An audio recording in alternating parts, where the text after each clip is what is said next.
What's happening? Going live for the first time.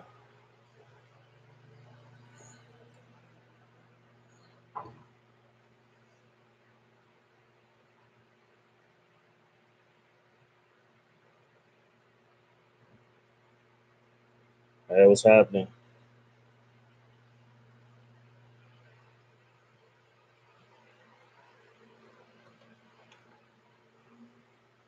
What's up, man? What's going on, brother? Just seeing what's happening in the YouTube world. We'll let a few more people get in here and we'll talk about some things. What's up, Pilar? Oh, thanks, bro. Appreciate that.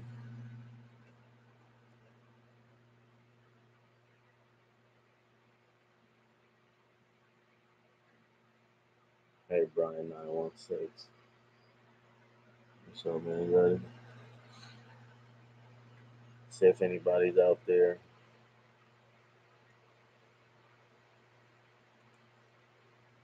A lot of people watching.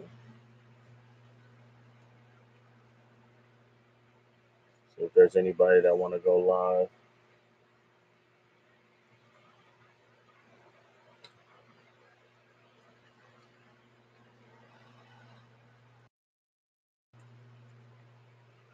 try to let a few more people get up in here.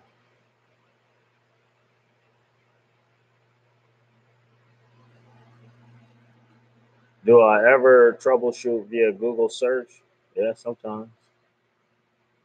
I use every tool at my disposal. Uh, the internet's not free. You got to pay for the internet. So if you're paying for it, you might as well use every tool at your disposal. So um, I wouldn't say I troubleshoot, but I do search for information. So, stuff like that. Troubleshooting is more of a process of elimination. What's up, man? How you doing, bro? But yeah, if I need some information, I have no problem jumping on Google, seeing what Google says. Any type of I read forums, you know, all that stuff helps. If someone's out there, run across the same problem, and they were nice enough to put it out on a forum, yeah, thank you. I'm gonna take it. So mechanics, we don't know everything. We know a lot, but we don't know everything.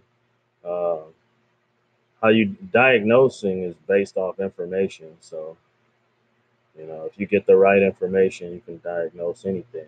So it's all about gathering information and learning how to gather information.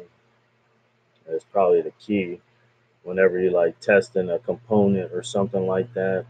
Um, you have to know what you're looking for, but when you test it, and let's say you do get a voltage signal or something, what is that telling you? You know, or if you're looking at O2 sensors on live data switching, what does that information mean? So it's always an information gather.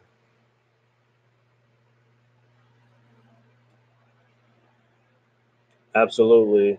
Yeah, people rely on their vehicles, and if someone's going to hire you to work on it, I'm going to take it serious, and I got a lot of pride in what I do, whether it be working on a vehicle or, you know, hanging a light fixture at my house. I'm going to do the best job I can, anything I do. Hey, have you guys seen that Top Tech Challenge video by Astro Auto Repair?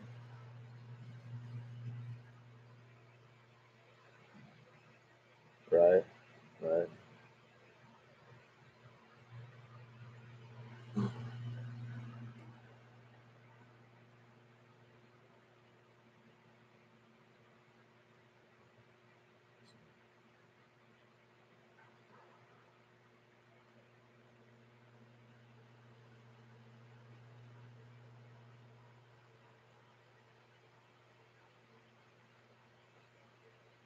So, Blair Stone, what about my videos you like? Maybe I can improve or on my videos, or if you got any suggestions or anything like that. What about particularly do you like, so that I can make sure I keep making good videos.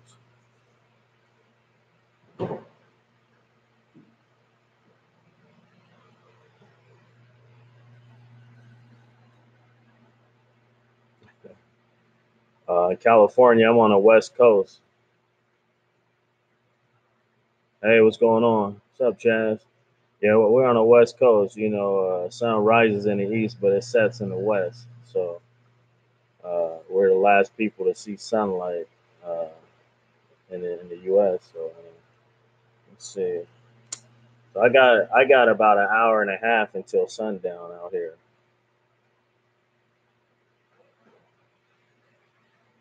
Shout out to everybody in Georgia too.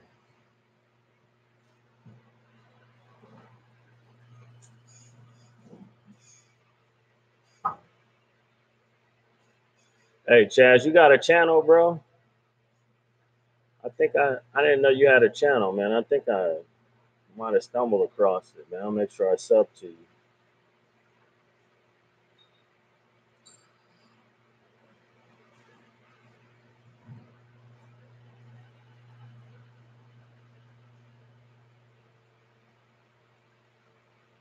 Or if you're still watching, I still got the Range Rover here. It's in the corner.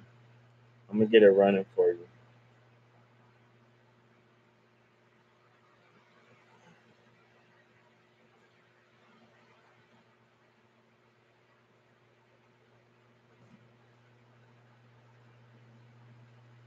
Ten o'clock in Michigan right now. Yeah, you guys were like 3 hours ahead.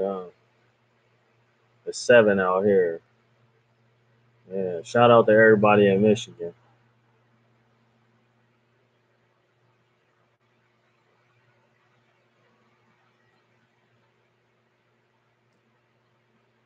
There's a guy at an AutoZone out here from Michigan, and he always talk about how we got it so much easier out here working on vehicles. How he used to have to deal with so much rust and doing auto repairs and like sub-zero weather and all this stuff. So yeah, shout out to all you guys out there in the Rust Belt, man. You guys got to use torches and all that. And brake lines always going out. Rust eating holes and everything. Bolts snapping off. That's tough.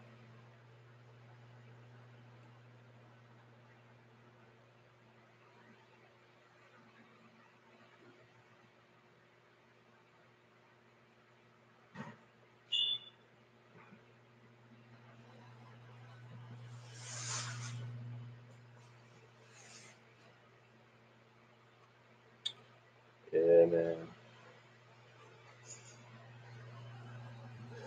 Any of you guys seen that Top Tech Challenge by Astro Auto Repair? And if so, what do you think about it? I just came across it a couple of days ago when I looked at one of my boy Leaks videos. I didn't know who he was talking about. Do I work on any diesels? Yeah, sometimes.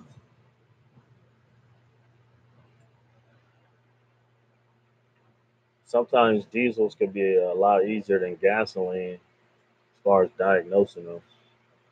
But yeah, I work on diesels. I don't work on a lot of them, but the ones I have worked on, I haven't had any problems with them or anything.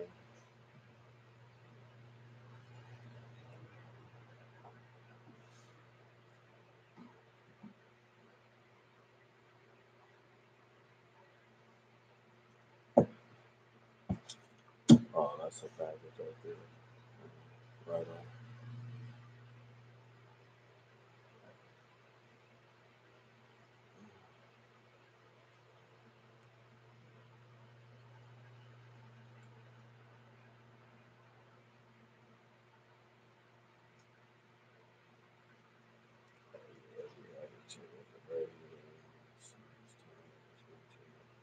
Yeah, Shout out to you guys, man. That's tough. 30 below, swapping a radiator out. Wow, a wind chill at 30. So when the wind hits you, that's when you really feel that 30, huh? Especially in the radiator. I mean, it's liquid in there. Who wants to be dealing with liquid while the wind is blowing on you at 30 below zero? That's pretty tough. And hopefully you guys did it indoors, man. You didn't have to do it outside. I think the coldest it gets out here, uh, I live in Sacramento. I'm actually from Southern California, but I live in Sacramento. Up here, I think the coldest it gets is like maybe like on a real bad winter, it might get like maybe 45 degrees or so. So it never goes below freezing. Every now and then you will see a little frost on the grass or something.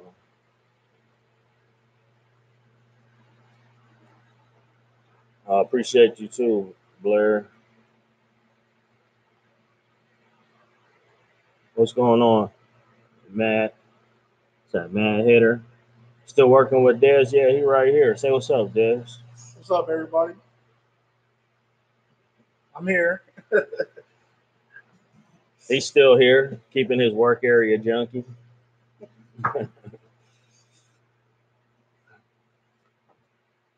Dez doing a great job. Yeah. He said he noticed. What happened? He said he noticed. Well, my work area. Yeah. Hey, what's going on?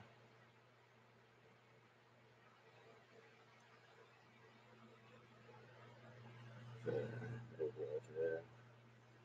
So yeah, Dez still progressing, still doing good. His diagnostic skills is what I'm really starting to be proud of. He's starting to be able to diagnose. Before he used to like completely panic when he had to diagnose, but now he's starting to keep a cool head and starting to diagnose pretty accurately too. The other day he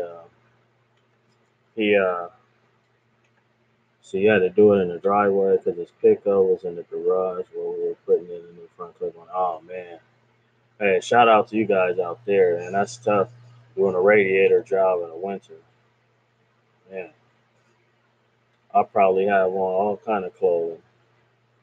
But yeah, Des diagnosed. Uh, well, a customer asked Des to swap out a blower motor, and because obviously the blower wasn't switching on, but he was able to diagnose it as just a bad uh, resistor. So I was proud of that. He didn't just do what the customer asked, but he went and diagnosed it and jumped the blower motor independently and seen that the blower worked. Switched the switch on and off with the test light hooked up. Seeing if it does actually power up when you flip the switch on. What's up, man? 88. And seeing that it did have power and ground and the blower works, and it was able to narrow it down to the blower resistor. So he's starting to get his head wrapped around diagnosing and just a process of elimination, basically. And he's starting to, get that together. So shout out to Dez.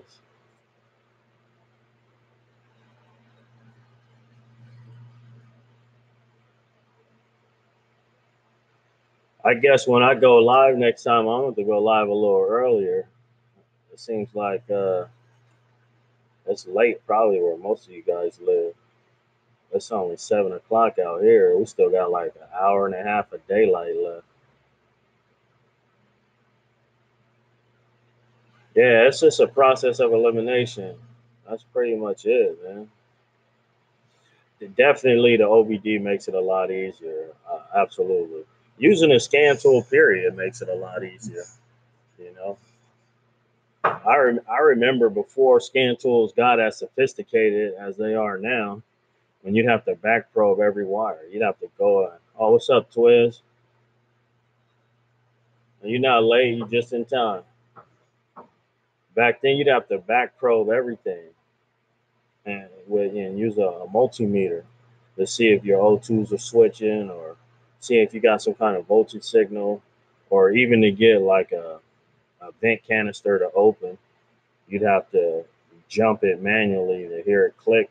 Now you can do all that stuff from a scan tool. So it's kind of nice with the age of OBD2 and all of the good scan tools.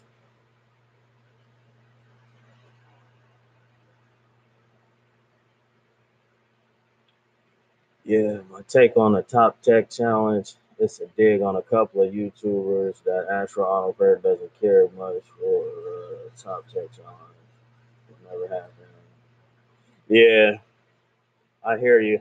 Like I said, I looked at my boy Leaks, one of his videos, and I seen him making a reply to it. So obviously curiosity kicked in, and I went to see what was going on. I came across that video, and man, I found a lot of things wrong with a lot of stuff that he said in that video. So yeah, I don't want to get too detailed into my opinion on it, but I just think that there was a lot of contradictory things that he said in that video, and so some things that he said was kind of out of ignorance and just may not understand how certain things work.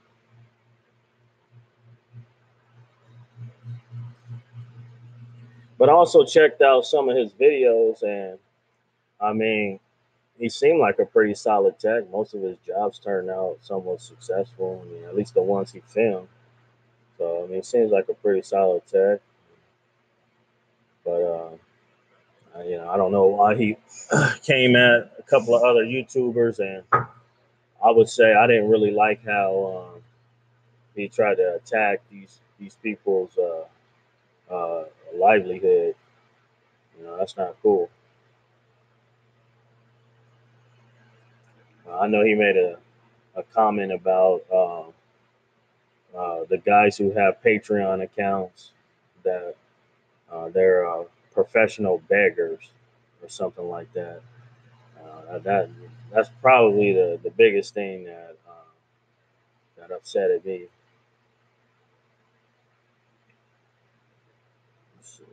I Because I live like 80 miles away from the Patreon building. All that stuff is in our backyard. YouTube is right down the street. Uh, PayPal, Patreon, all that stuff. The YouTube building is like an hour away from you. And if you drive over there, it's big buildings with a lot of employees. So all those guys who do have Patreon accounts, you're not just helping those guys out, but you're also employing a lot of other people that work in those office buildings. So some of the stuff he said was just out of ignorance. You see, I love the troubleshooting. Just finished the '07 Grand Prix with an engine and limp mode. Though to communicate with throttle body, it turned out to be the computer. Oh, okay. How are you able to track down the computer? Limp mode is usually like a like a throttle positioning problem where the computer basically doesn't know what position the throttle's in. So if you go into limp mode, I see a lot of people misdiagnose that too and try to replace transmissions when vehicles go in limp mode. That's good. You troubleshooted it, Twiz. Usually it's just a throttle body. What's up, Craig? Love that shirt. Yeah, man. Square body. A real pickup truck.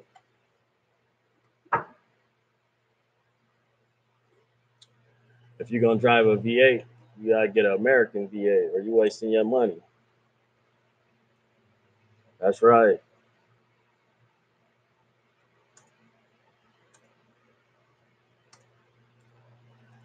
I buy Asian for the four bangers. Buy V8s from America. That's funny. I stole it from you, Des. Aren't you supposed to be doing something?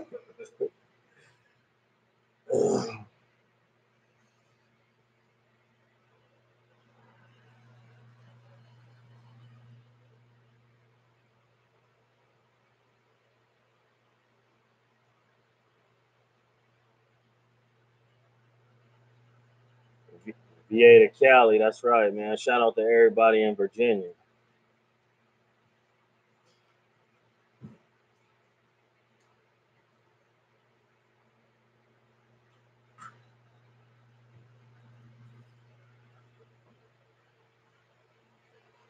Any callbacks on that engine rebuild you did recently? Yeah, as a matter of fact, Eddie texted me a couple of times. He had what do you have? Like a evap problem, like an evap solenoid, and so he replaced it himself. So hopefully everything will turn out okay. And I got a couple of calls on his drive back from Northern California to Southern California. He called me and I had to tell him to slow it down a little bit because he was pushing it a little too hard for a rebuild motor. And other than that, everything's all right. Hopefully everything works out. If not, it's no problem. We'll take care of it. If anything comes up, he's got a warranty on it.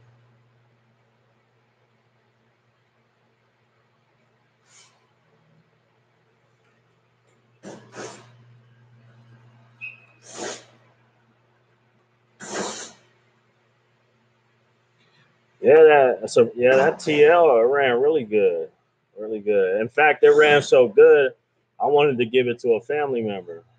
I was hoping I have a younger cousin that lives down in Southern California, and I really wanted him to have it because we did a lot of work to it. It was running really good. I wanted to go to a family member. Oh, on a job that size. Sometimes I've done enough of them, rebuilds and jobs of that size to know kind of what to do, like in advance. Like I'll always replace the cam and crank sensor. Uh, I'll replace a lot of hoses, radiator cap, water pump thermostat.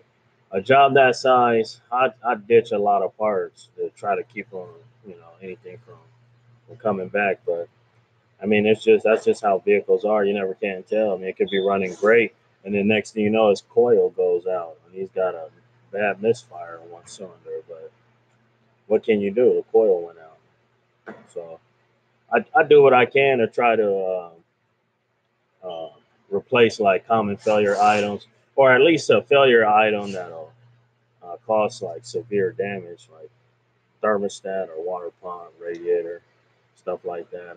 I'll typically just replace all that stuff just to sort of protect my work. It's cheap insurance.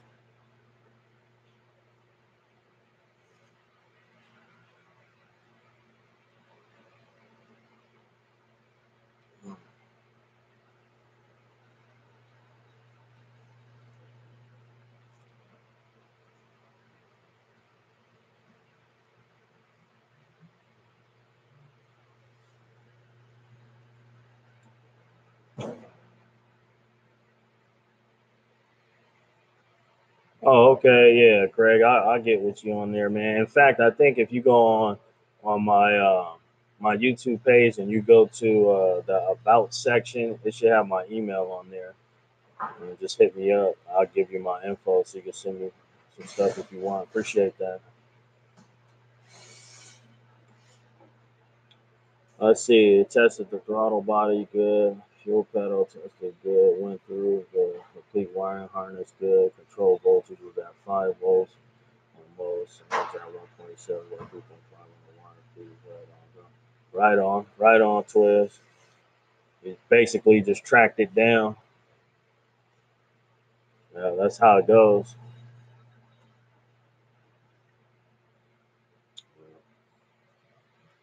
What year that you said that was a '07? Hey, what's up, Todd? How you been, buddy?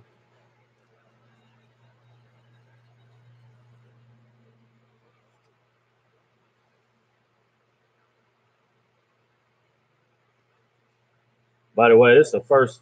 Well, it's not my first live. I went live with Leak once, his request, but it's the first time I went live, just solo. I just wanted to see what everybody thought about that the Astro Auto Repair guy.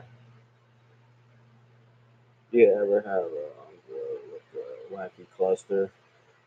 Um, hmm, no, but I've dealt with Ford Expeditions with a wacky cluster. So with those, I pulled the trigger on the pre-program, 3 minutes, right on. Hey, Twiz, did it fix the problem? It's out of limp mode now, huh?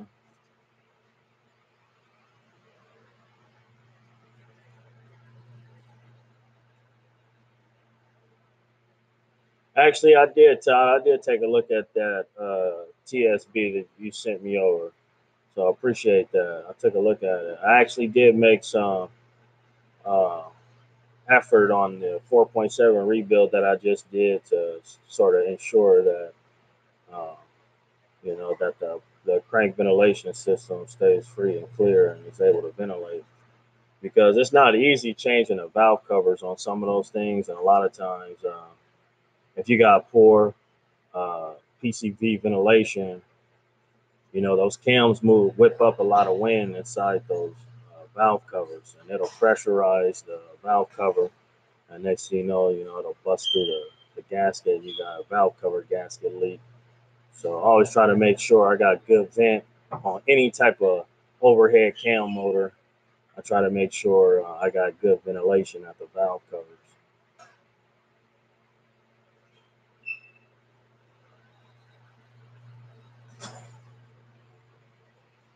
All right on, Matt. Yeah, that thing was fun to drive. That V8 was fun to drive. I got another 4.7 here. In fact, you probably could see it right there. That black Dodge pickup. Customer didn't want it. These motors are expensive, so I ended up giving them a little something for it. So I own that behind me. So I don't know what I'm gonna end up doing with it, but I didn't pay much for it. Oh yeah, on those GMs. Yep, the security system sucks on GM system, especially a '07 vehicle, GM vehicle that year. And I've dealt with those. No fun.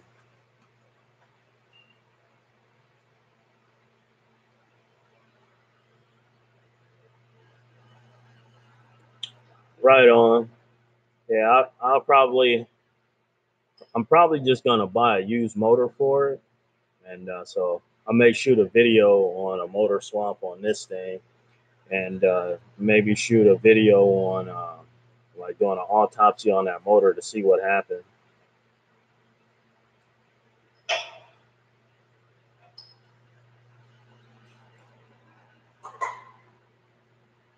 Let's see on the Yukons and Tahoes with air ride in the rear. When they go bad, do you normally repair it or replace it with a normal shock? It all depends on what the customer wants to do. We do whatever the customer wants to do. I always recommend to get rid of it personally and to just put a regular strut in there. If it's an older vehicle, of course, if it's still a newer vehicle, and it should be under warranty. But if it's not, and it's still somewhat of a newer vehicle, I'll keep it stock. But I mean, if it's an older vehicle, like 10 years old or so, I would just yank that air ride stuff out of there and just throw some strut masters in there.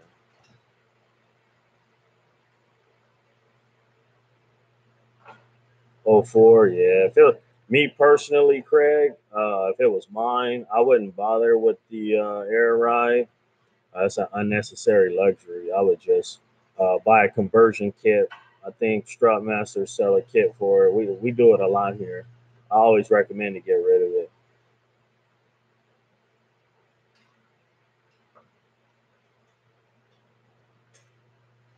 Shout out to everybody in the East Coast. Thanks for stopping in, Todd. Appreciate it.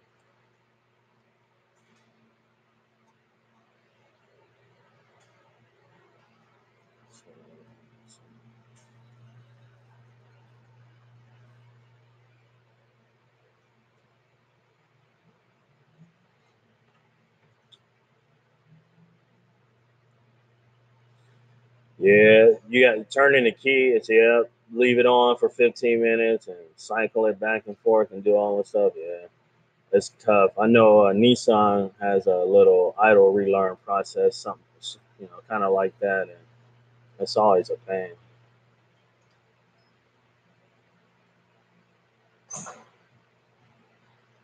You got it, Greg.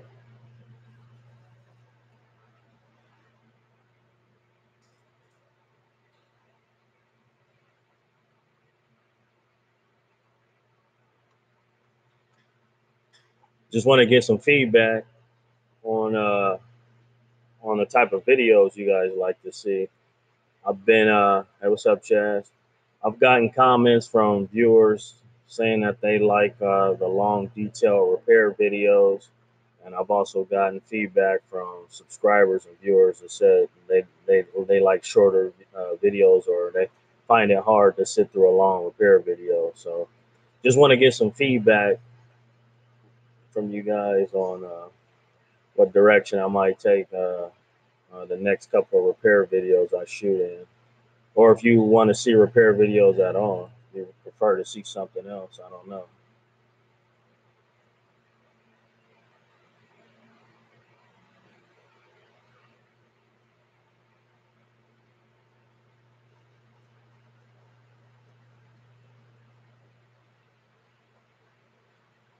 Oh, okay. Yeah. Yeah. Electrical is not. It's not as bad as people think it is. You'd be surprised what you could do with a good wiring diagram. Right on, Craig. Appreciate that, brother.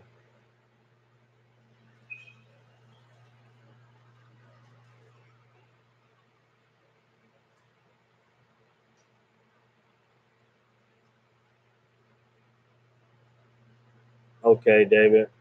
Thank you.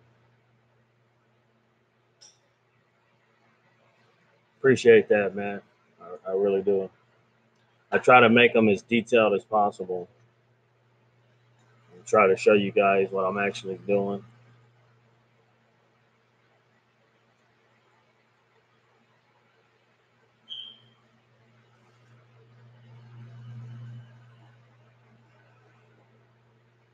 Man, did you guys see the Eric the Car Guy video where his motor fell off the stand? I was like, oh, Eric, man, I felt bad for him.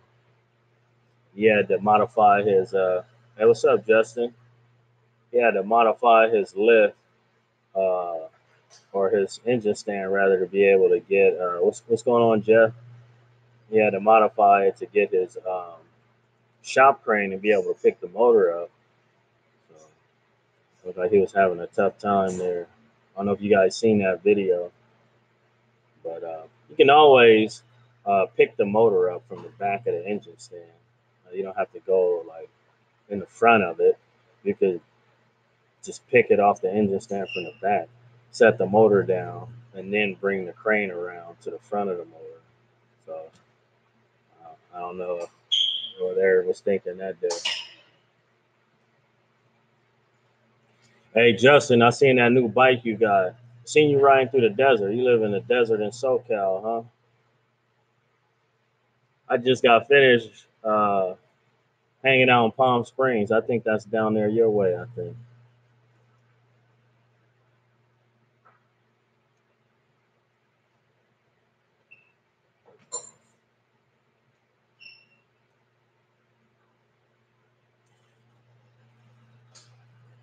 Did I change my channel name? No, that's I've always been Brian 916.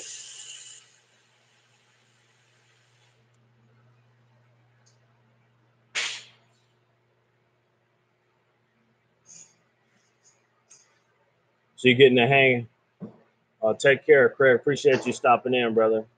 Yeah, I know Twiz, and I felt his pain too. I was like, oh man, we all been there, you know. We all been there.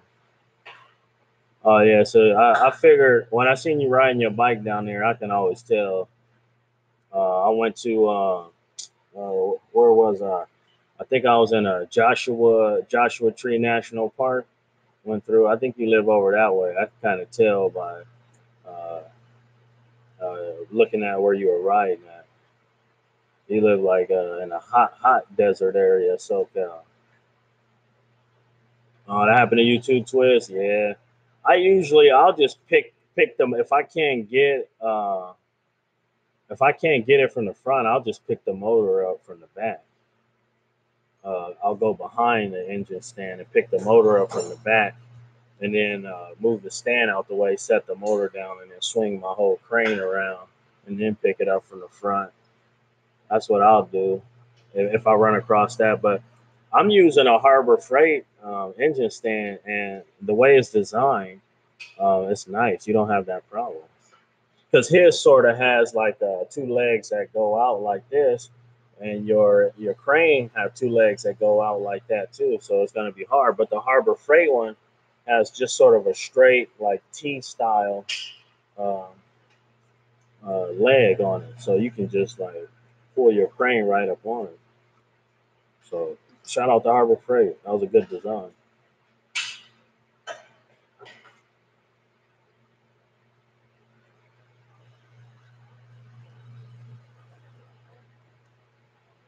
You getting comfortable on that bike yet?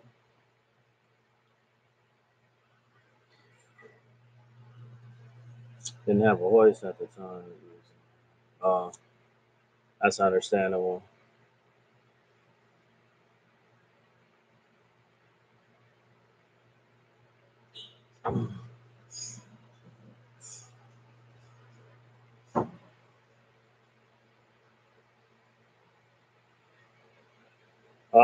No, I don't. I don't live. I used to.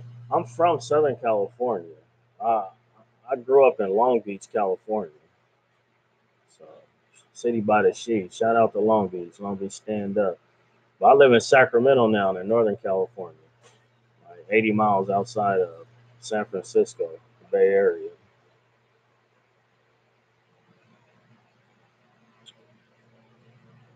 Yeah.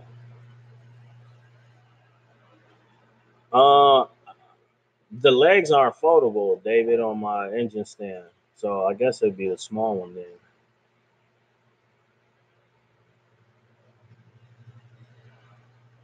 Oh, you mean on my engine stand or the shop crane? Which one?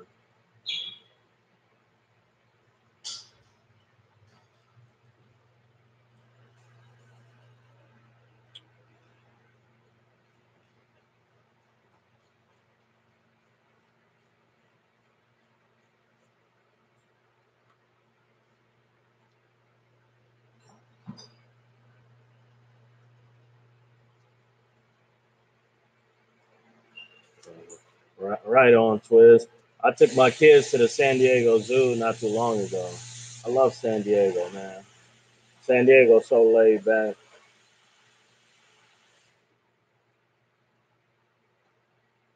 It has a nice vibe out there.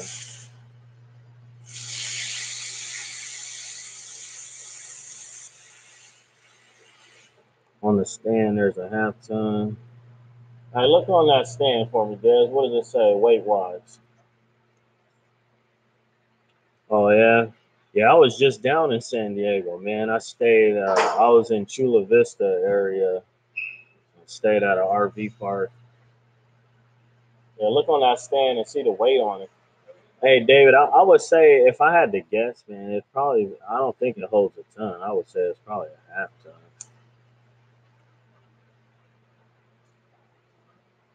Yeah, half ton. Yeah, we got the half ton one, David.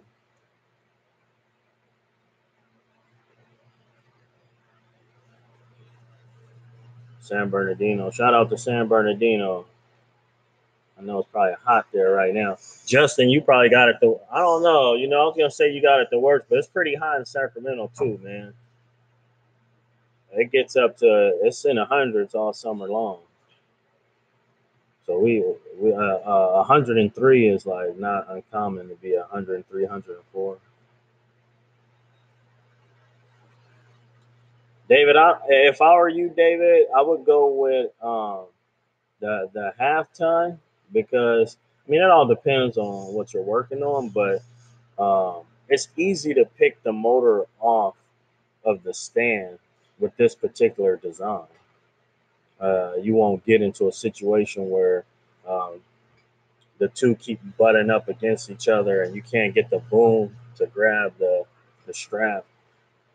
This particular design, you can just slide it right in between the legs and pick it right off of the stand. I would recommend that one. And I've had plenty of motors on that stand, never had a problem. I had a X5 BMW, like 4.4 V8 on that stand, doing timing chains on it. And those things are pretty heavy, and never had a problem. Had a Dodge V10 on it, never had a problem. So 96 degree starter showers. Yeah, up here it's been hot lately. Well, it's hot every summer, so the weather don't change that much up north, Northern California. Pretty predictable.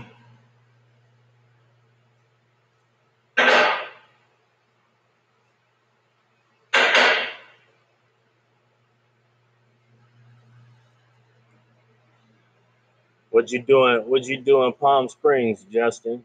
When I was out there, we rented a little vacation property. Yeah, those little vacation rentals out there, and just took in the sights and stuff. It was pretty laid back in Palm Springs.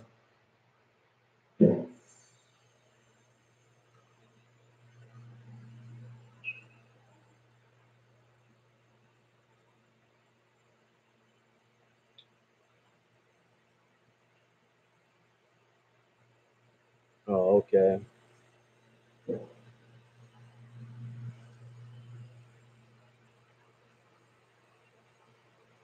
Hey, I hear you, David. I hear you. There's nothing like making sure beyond a shadow of a doubt, it's gonna hold that weight. But then again, you trust in what they say on the label anyway, so you never really know. You just gotta trust what they put on the label and hope it's right. It's been tinsel tested and all that stuff. So it gets pretty hot up there in Pennsylvania, Twiz, huh? Well, you guys have a lot of humidity, I imagine.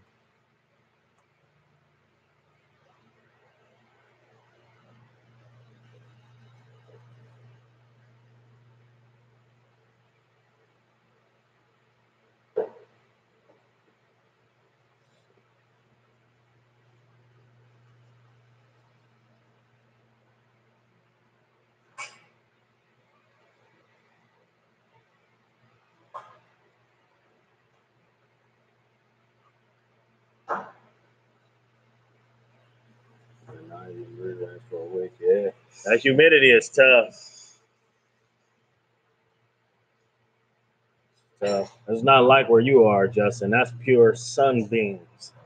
That's straight sun rays beaming on you. No humidity, just dry heat. Up here, we got a little bit of humidity in NorCal, but for the most part, it's just that the sun beaming down on you.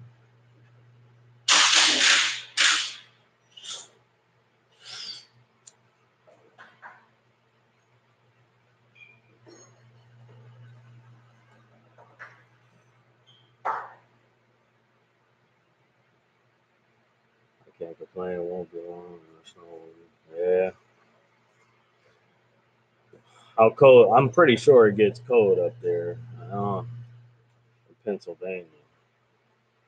Pretty sure.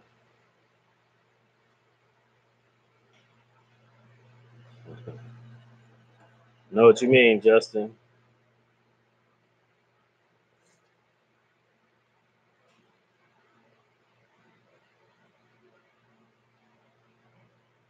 Absolutely, absolutely, David.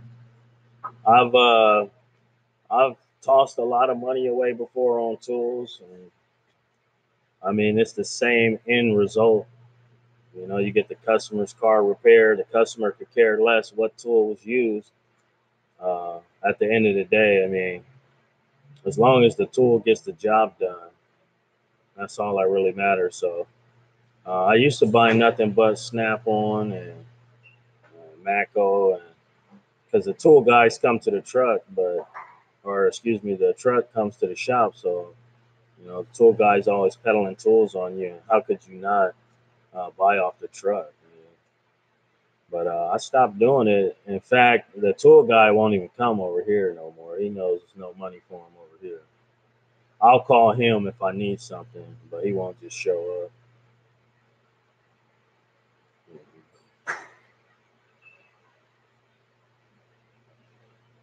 Yeah, it really does. Hey, Twiz, man, I was in Lowe's the other day buying a couple of grinding bits for my Dremel tool. Hey, man, those Cold Boss like brushless impacts look really nice, man. I wouldn't mind owning a couple of those.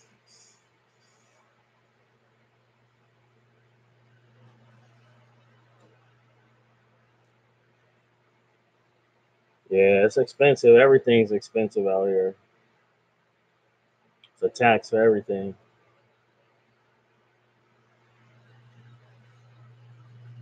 And our automotive industry here is heavily regulated too.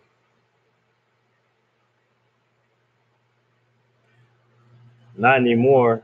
You could thank my wife.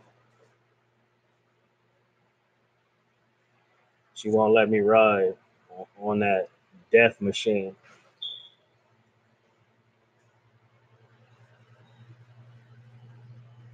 I gotta wait till the kids get older.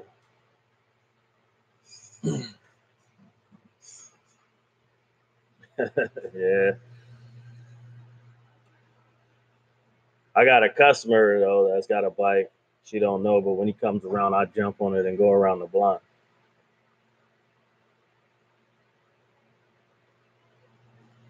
Man, I felt that. What was it? The 3/8 and a half-inch impact by Cobalt, and that thing felt stout.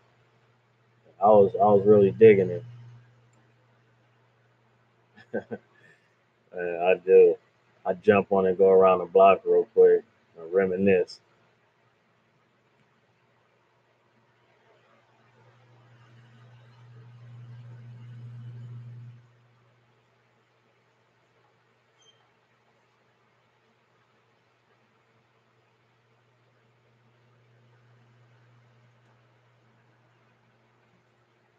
See, so no mountains in Florida, huh, David?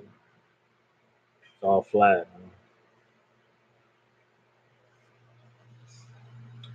So, Twiz, where do you heat and AC guy? You're like a commercial HVAC guy.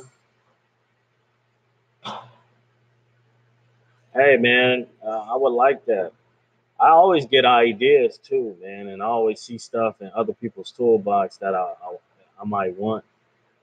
You know, I love the people doing the toolbox tours. You always see something that's nicer than yours, or something that you know you could use, or even a guy might have a setup that is like better organized and give you some ideas. I always love toolbox tours.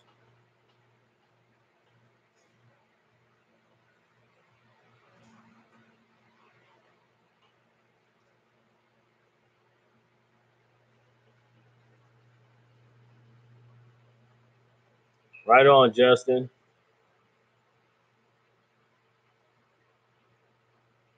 Take care, brother.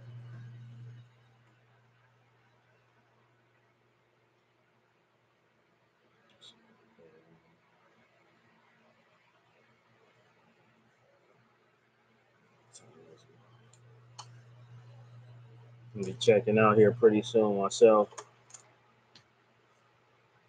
I got yeah, you do mostly residential, but also oh, okay. Yeah,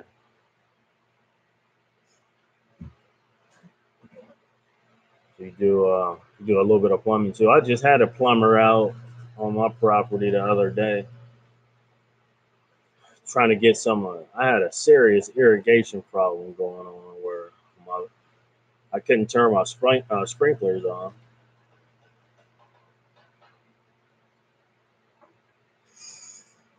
312 feet, huh? Don't kill nobody.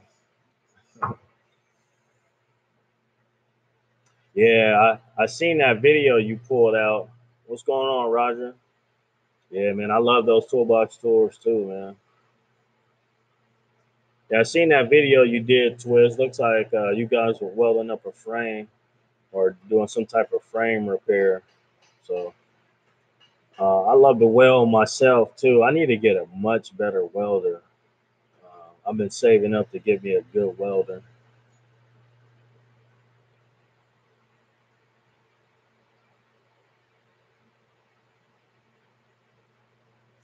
Wow, you volunteer as a mechanic. Where you live? I got some work for you to do over here.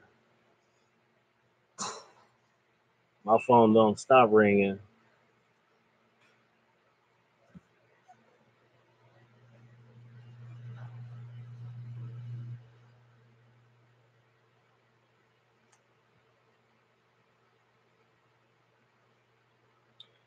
Yeah, Roger, the YouTube videos come in handy, don't they, if you're doing a job?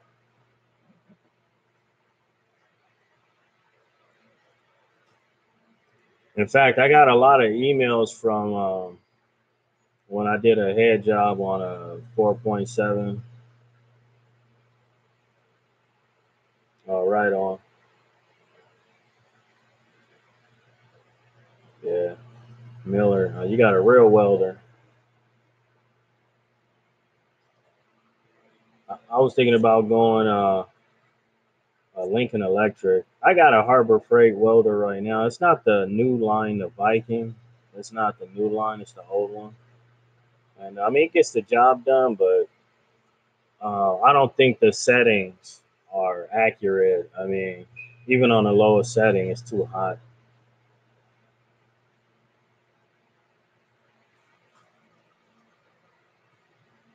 Ain't that the truth, David?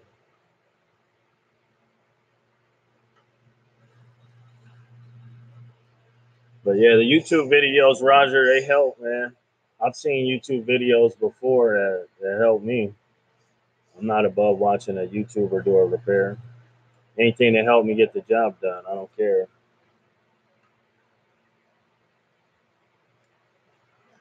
Not all of the information is useful. Some of it is not that useful, but sometimes it is.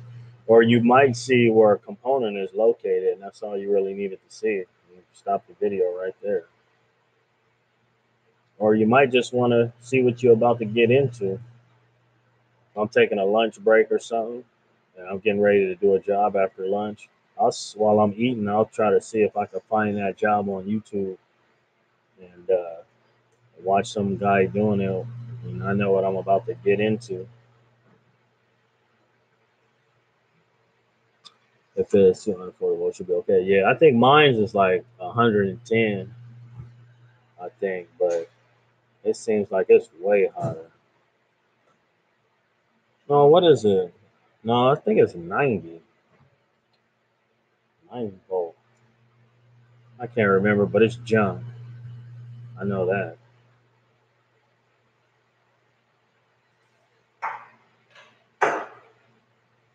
Yeah, me too. I actually really like the Harbor Freight picks. I like the high visibility picks. I mean, those bright orange. As soon as I open my drawer where I keep my picks, I mean, it's easy to just grab them. You can see them easy. And we all know Harbor Freight's been stepping their tool game up quite a bit. It's not the same stuff that used to be in there. I mean, like 10 years ago, you couldn't pay me to go in there. Maybe just to buy a jack and some jack stands, maybe, or a shop crane or an engine stand or something like that. Probably be the only reason why I would go in there. That's it. But now I have a lot of stuff from Harbor Freight, really good stuff from there. I use it all day here in the shop. Fix tons of cars with that stuff.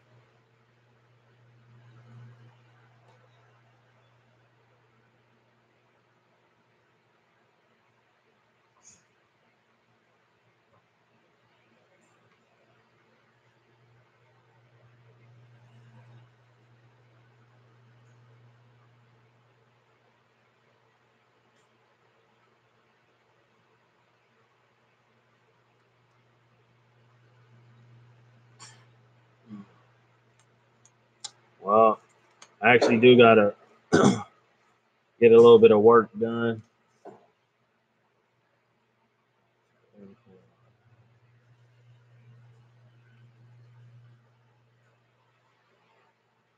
All right. Who do you sharing with, Twiz?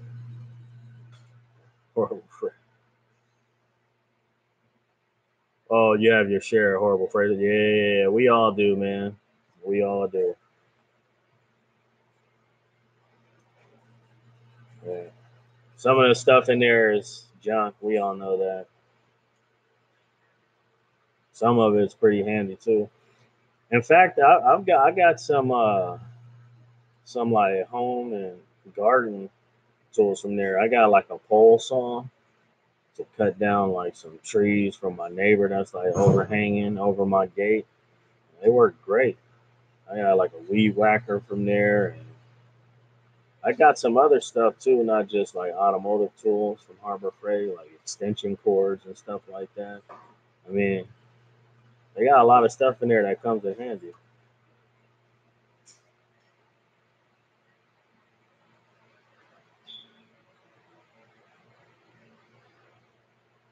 Let's see, doesn't matter.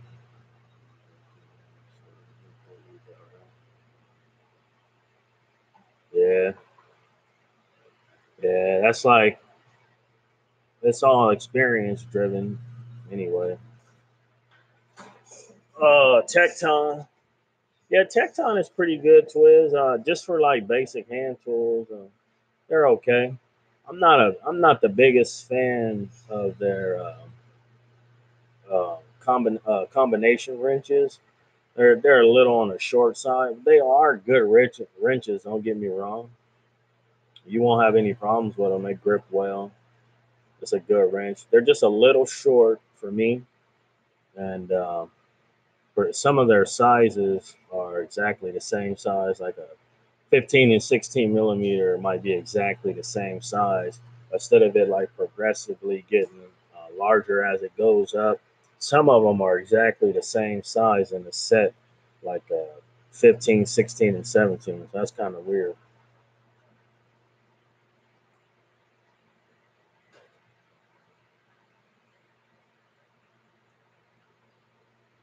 Yeah, I got that garden hose too, David, from Harbor Freight. Yeah, got two of them. It is a pretty good hose too.